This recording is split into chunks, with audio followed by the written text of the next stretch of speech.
महाराष्ट्राच्या मुद्द्यावरून खासदार सुप्रिया सुळे यांनी देखील सरकारवर जोरदार टीका केली आहे।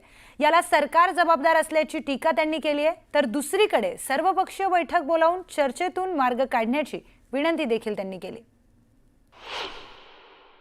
मला हीच गंमत वाटते की एकीकडे आम्हाला संपलं म्हणून म्हणतात, छोटा पक्ष म्हणून म्हणतात, आणि एवढं मोठं आंदोलन जेव्हा उभं राहतं त्याचा केंद्र शरद पवारच होतात आणि सत्ता सगळी त्यांच्याकडे। 250 आहेत ना त्यांचे खासदार, म्हणजे 280 पैकी 250 आमदार आणि 300 खासदार असलेला पक्ष हा परत शरद पवारांकडेच वळतो।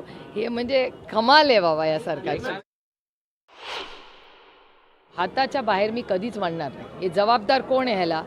ह्याला जबाबदार आत्ताचं तत्कालीन सरकार आहे। सरकारला जरांगे पाटलांनी अनेक महिन्यापूर्वी त्यांना कालावधी दिला होता। असं नाही आहे की आज अनाऊन्स केलं आणि लगेच ते पोचलेले आहेत। आंदोलन होणार हे सगळ्यांना अनेक महिने माहिती होतं, काय परिस्थिती आहे, अभ्यासासाठी वेळ दिला होता। आणि माझं म्हणणं आहे चर्चा करा। मी कालही तिथे गेले तेव्हा म्हणले होते,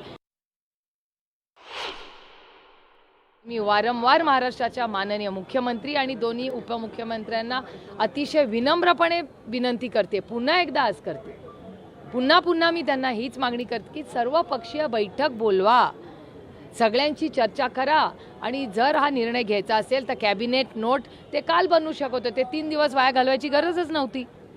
कॅबिनेट नोट बनवा, अर्जंट कॅबिनेट मीटिंग बोलवा, कॅबिनेटमध्ये ते पास करा, असेंब्ली बोलवा, असेंब्लीमध्ये 24 तासात पास करून टाका चर्चा करून। अडचण काय, प्रॉब्लेम काय?